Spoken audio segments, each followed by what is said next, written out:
Bonjour à toutes et à tous, bienvenue dans le podcast La Sœur, j'adore faire ça. Ah putain. Commencer les podcasts en secret comme ça.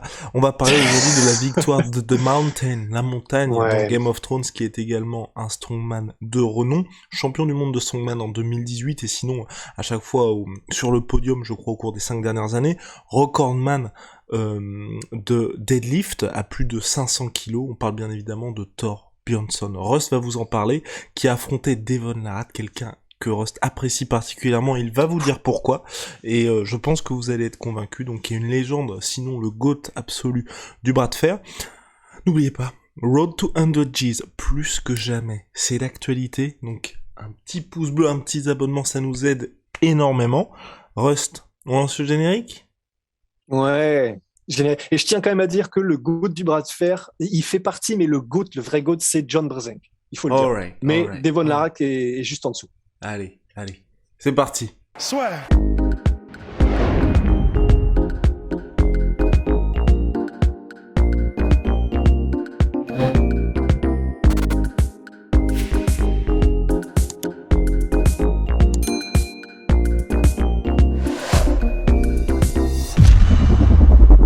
Alors oui, là, vous allez peut-être vous dire, mais les gars, pourquoi est-ce que vous parlez de ce combat-là, et pourquoi, là, je suis sûr qu'on va l'avoir en commentaire, pourquoi personne ne parle du main event Anthony Smith contre Ryan Spann, les gars?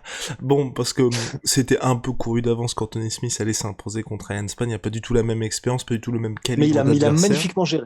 Exactement, Anthony Smith a magnifiquement géré, et on trouvait que le combat entre Thor et justement Devon Larratt Larratt. était intéressant, parce que Russ s'y connaît particulièrement concernant Devon Larratt, et il va vous expliquer tout le contexte déjà de ce combat-là, qui fait que Devon Larratt, même s'il a perdu par TKO au premier round, mérite votre respect.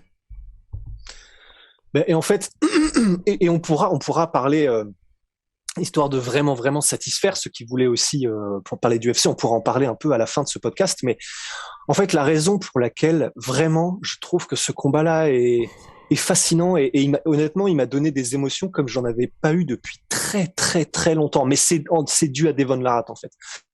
Et c'est simplement parce que c'est un combat qui, oui, pour probablement, parce que je me suis vraiment, comment dire, je me suis immergé en fait dans ce combat parce que je me suis immergé, j'ai regardé quasiment toutes les vidéos de Devon Larratt sur sa chaîne YouTube. J'ai suivi un peu comment voyait comment la transformation et ce que faisait Thor Bjornsson, etc. Et en fait, c'est vraiment ce combat-là. C'est oui, il y avait. Vous regardez le combat niveau anglaise, c'est dégueulasse. Même si Thor Bjornsson, il faut le dire aussi, il a vraiment progressé et c'est super. Enfin, vraiment, c'est trop cool, quoi. Maintenant, il a vraiment du pop dans ses points. Il commence à avoir un espèce d'effectivement de petit côté coup de fouet lorsqu'il met ses jabs, etc. Enfin, vraiment, tu sens qu'il s'améliore et c'est cool. Mais en fait, c'est surtout parce que même si le combat en lui-même, voilà, si vous êtes fan d'anglaise, c'est clair que vous allez probablement gerber. Mais c'est pas ça l'important en fait. Ce combat, la raison pour laquelle il m'a donné autant d'émotions, c'est parce que c'est pas pour l'anglaise, c'est pour l'aventure et c'est pour ce que font ces deux gars-là et pour ce qu'ils représentent. Ils n'ont aucune prétention de devenir des champions d'anglaise, aucune. Mais Thor non plus, hein, et Devon Larratt encore moins, parce qu'il y a 5 semaines, il connaissait même pas l'anglaise. Enfin, il avait jamais vraiment mis de gants de façon sérieuse. C'est l'histoire de deux gars qui veulent devenir les meilleures versions d'eux-mêmes et accepter des challenges et s'améliorer et apprendre et devenir humble et respecter le sport dans lequel ils s'immergent parce que les deux, ils le disent, mais dès qu'ils ont un micro, c'est vraiment, enfin, immense respect à la boxe anglaise parce que c'est un sport qui est incroyable, qui est extrêmement dur, qui est tellement technique. On est des ceintures blanches, on découvre, mais on essaie de devenir meilleur à chaque fois, etc. Et en fait, ce combat-là, c'était ça, c'était juste deux humains qui sont des exemples pour énormément de gens et qui prennent ce challenge avec énormément d'humilité, mais qui veulent quand même aller le plus loin possible. Et pour Devon Larratt, particulièrement, c'est un gars, il y a 5 semaines, comme on l'a dit, vraiment, l'anglaise, voilà, il vient du judo. Alors, c'est un mec des forces spéciales canadiennes. Je me permets juste, oui, il a remplacé en short notice Eddie Hall qui Voilà. devait affronter Thor, mais Eddie Hall s'est blessé et donc il fallait trouver un adversaire assez rapidement. C'est ça. Eddie Hall s'est blessé et il fallait trouver un adversaire et il fallait trouver un adversaire entre guillemets de poids parce que c'est quand même pour affronter Thor qui est à 150 kilos et qui s'entraîne depuis maintenant 1 an et demi en anglaise. C'est pour ça que Eddie Hall c'était intéressant parce que c'est une autre machine de guerre qui est à probablement plus de 150 k aussi. Et là, Devon Larratt, en fait, s'est proposé. C'est-à-dire qu'à la base, il a appelé, il a appelé un des organisateurs pour dire, bah les gars, si vous êtes chaud, moi je suis là, hein, mais en moitié en déconnant. Et en fait, le mec l'a pris au mot et il lui a dit, bah t'es chaud, t'es vraiment chaud. Et du coup, Devon Larratt, un peu surpris, mais a fait, bah ouais, grave. Enfin, allons-y quoi. Et j'ai suivi les vidéos d'entraînement de Devon Larratt et vraiment, tu sens que voilà, il n'a aucune idée de ce qu'il fait quoi. Enfin, tu sens que tu vois, on lui dit de mettre la garde, il est comme ça, quoi. Genre, il se déplace, il est comme ça, machin.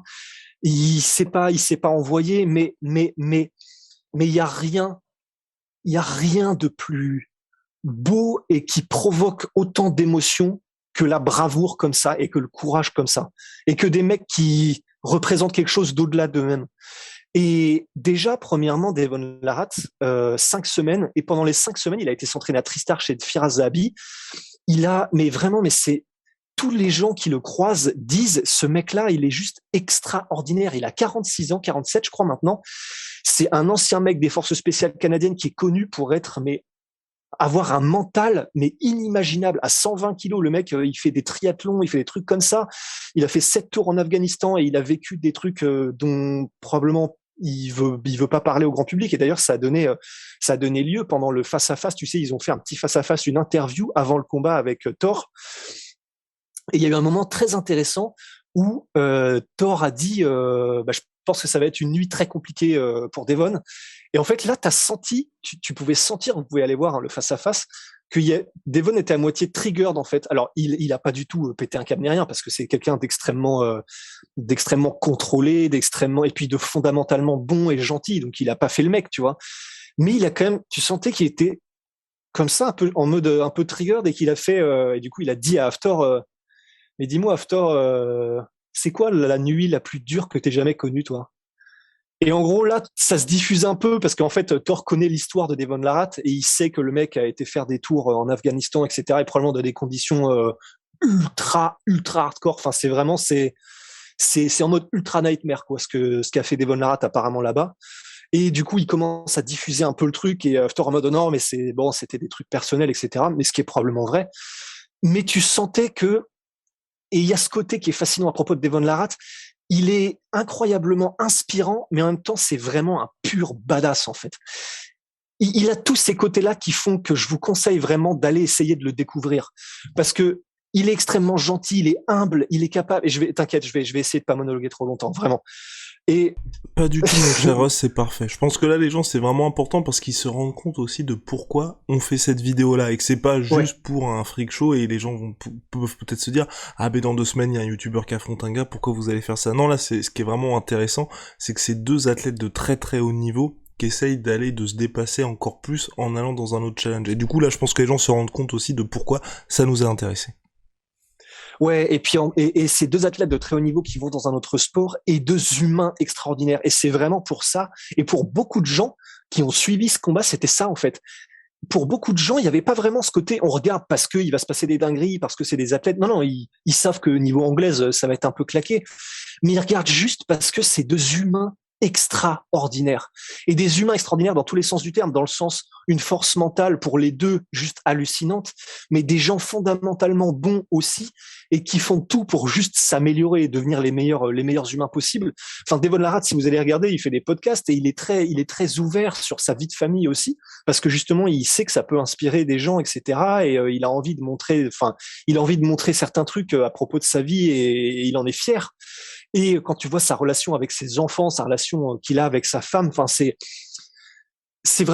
pour ça que j'ai été autant émotionnellement j'ai été bougé en fait pendant le combat contre Thor parce que c'est tout ce que j'espère en fait chez un humain, c'est ce genre d'exemple que j'ai envie de personnellement à notre toute petite échelle, mais vraiment de mettre en avant parce que quand je le vois le combat en plus où il y va, tu vois, enfin il est brave et courageux au-delà de tout ce qu'on peut imaginer parce qu'il va se la mettre sans avoir aucune expérience en anglaise contre un mec de 146 kilos et qui est un athlète d'exception et qui s'entraîne depuis 1 an et demi. Il y va, il s'en fout et il y va avec le sourire parce qu'il voit ça comme une quête spirituelle. Il voit ça un peu, il est extrêmement philosophe. Franchement, vous allez le voir dans les vidéos si vous allez vous y intéresser. Et en plus de ça, bah, il vient dans le combat et il y va à fond. Enfin, tu sens, il galère de ouf, mais il y va, il essaye de toucher Thor, il se défend comme il peut, il abandonne pas, il suit le game plan en essayant de bouger, en essayant de machin, en essayant de contrer. Tu sentais que Firas Zahabi et l'équipe lui avaient dit, il faut vraiment que tu essayes de bouger latéralement et de parer le bras avant et puis de contrer dès que tu peux. Et tu sens, il essaye, il y va, mais c'était juste beaucoup trop. Mais le moment où l'arbitre arrête le combat et où c'est la fin et clairement il venait de prendre des trucs monstrueux. D'ailleurs, il a dit après le combat Devon Larratt qu'il n'entendait plus rien de l'oreille droite, que clairement il avait pris des trucs monstrueux et qu'il n'avait pas l'habitude, même en sparring au Tristar, etc. Mais ce degré de bravoure, ça me donne des frissons, ça me donne la larme à l'œil. Enfin, j'étais tellement investi pour Devon parce que je voulais juste je suis tellement content qu'il y ait des exemples, des héros comme ça dans la vraie vie que ça m'a, voilà, j'ai pas pleuré ni rien, tu vois, mais j'étais émotionnellement très investi pour tout ce qu'il représente en fait. Et en plus de ça, l'après-combat a été extraordinaire parce que les deux Thor étaient en mode ce mec est tellement un guerrier, je le respecte tellement, c'est énorme. Devon Larratt, il était tout sourire en mode putain, c'était une expérience de ouf, j'ai adoré, franchement, je vais essayer de m'investir un peu plus en anglaise, le sport est incroyable, machin. C'est juste une aventure feel good en fait. Ce combat, c'est une aventure où tu te sens bien parce que tu vois des exemples humains, mais en même temps qui se dépassent en tant qu'athlète, qui essaient. C'était juste, j'ai adoré l'aventure et merci à Devon Larratt, bravo, merci à Thor aussi. Enfin, c'était incroyable. C'était comme un putain d'épisode d'animé, c'était comme un film, c'était un truc qu'on a vécu pendant 5 semaines. C'est tout ce que j'espérais. Il a pas abandonné. Il a évidemment que non, il a pas abandonné. Enfin, mais c'était juste incroyable. Donc, je voulais juste, voilà, à notre niveau, qu'on puisse mettre un petit coup de projecteur sur ce combat-là, quoi. Oh là là là là là là. Et oui, et donc important quand même, hein, donc en plus de n'avoir aucune expérience en boxe anglaise, euh, Devon Larratt rendait 22 kilos, 22,5 kilos à Thor, donc ce qui peut compter. Et puis en plus, la fin du combat est en rien humiliante parce que c'est l'arbitre qui intervient pour mettre fin. Il n'y a pas de knockdown, il n'y a rien du tout, juste le nez qui saigne un peu pour Devon Larratt et mine de rien, qui en a mis quelques belles aussi à Thor. On va pas se mentir, parce qu'il avait quand même un beau timing, moi j'ai trouvé Devon Larratt. Ouais, non, non, de ouf. Mais c'est ça qui est trop cool, c'est que bon, c'était un peu couru d'avance que de toute façon c'était une chasse à l'homme, Ben oui. mais il a placé des jolis contres. Il a crânement saisi sa chance et franchement quand il se lançait vraiment quoi. C'était pas en mode hop comme ça, c'était vraiment il y va, il essaie de rentrer et non non, mais c'est pour ça, ça ne pouvait que se finir comme ça. Mais tout est extraordinaire parce que bah voilà, il a joué à fond quoi. Il le disait, c'était une expérience pour lui extraordinaire. C'est pour ça qu'il a pris le combat parce que voilà, c'est une expérience qu'il aura à tout jamais. Et il dit d'ailleurs juste après le combat, il disait putain, j'espère que j'ai une coupure que je puisse garder. Je veux mettre du sel dedans pour même jamais qu'elle se referme parce que je veux que ce soit là à tout jamais, etc. Enfin, c'est une manière de voir la vie d'Evon Larratt qu'on devrait tous aspirer à avoir en fait. Oh là là. Et non mais vraiment, vraiment, je vous conseille vraiment d'aller voir parce que franchement, euh, c'est un humain comme il faudrait qu'on soit tous en fait. Et tu le vois dans sa relation avec ses enfants, il les emmène faire c'est des randonnées le long de chemins de fer abandonnés où ils vont bivouaquer dans la nature et tout. Avec sa femme, il est extraordinaire. Tu sens qu'ils ont une relation qui est vraiment exceptionnelle. D'ailleurs, elle était là, sa femme à Abu Dhabi, elle était évidemment très émotionnellement investie aussi, mais même si elle-même, elle est tellement badass. Sa femme, c'est une badass. Et donc voilà, je suis content, je suis content qu'un mec comme Devon Larratt existe. Je suis content qu'il nous montre ce que c'est que vivre sa vie le plus pleinement possible, mais dans le respect, avec humilité. Mais en même temps, c'est un mec dans le bras de fer, il trash talk et tout, mais c'est toujours un petit peu fun, tu vois. C'est jamais méchant, c'est jamais. Donc voilà, je vous conseille, si jamais vous avez un peu de temps, si jamais vous avez envie d'avoir quelqu'un qui vous tire vers le haut, ben franchement, allez découvrir Devon Larratt, les gars. Et Thor, bravo à lui, hein, il a fait ce qu'il avait à faire. Il est monstrueux, une transformation physique extraordinaire. Le mec, il est ciselé alors qu'il est à 150K. C'est, voilà, j'ai adoré cette aventure, quoi. Bah, formidable, Russ. Maintenant, on va, après cette parenthèse qui, Ouais, mine de rien, m'a un un peu peu touché. longuette, mais Non, non, non, mais mais non moins importante, hein, on va revenir aux affaires courantes, on va revenir à l'UFC, la victoire d'Anthony Smith contre Ryan Spann. Moi, je dis que c'était pas surprenant parce que, honnêtement, je ne vois pas pourquoi, in the first place, Ryan Spann était face à Anthony Smith. On parle d'un mec qui a galéré à battre Sam Alvey, qui ensuite s'est fait mettre KO par notre cher Johnny Walker, malgré un certain succès, hein, et là ensuite qui a mis KO Misha Cirkunov, mais presque envie de dire, c'est un peu dur, qui ne met pas KO Misha Cirkunov en 2021. Et donc face à lui, on a un Anthony Smith qui a peut-être un petit peu baissé le pied par rapport à son début de carrière chez les Light Heavyweight, mais qui reste quand même un véritable contender au sein de la catégorie. Et bon, à part dire, comme tu l'as dit en début de podcast, qu'Anthony Smith a bien géré, pour moi, tu vois, ça aurait été une surprise que Ryan Spann s'impose. oui, je suis d'accord, je suis d'accord. Et d'ailleurs, c'est ce qu'a dit Anthony Smith. À partir de maintenant, j'aimerais surtout combattre des gens qui sont au-delà de moi, au-dessus de moi dans le classement, en fait. Quelque chose qui me rapproche un peu du titre.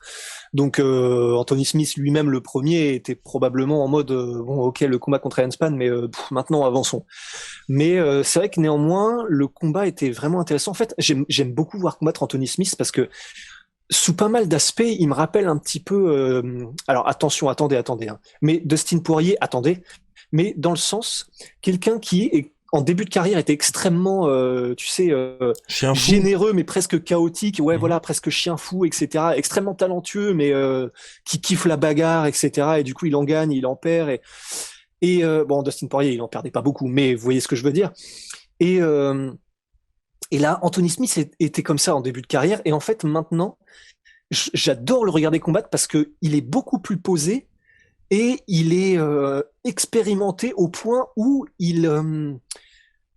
c'est vraiment devenu une science lorsqu'Anthony Smith combat.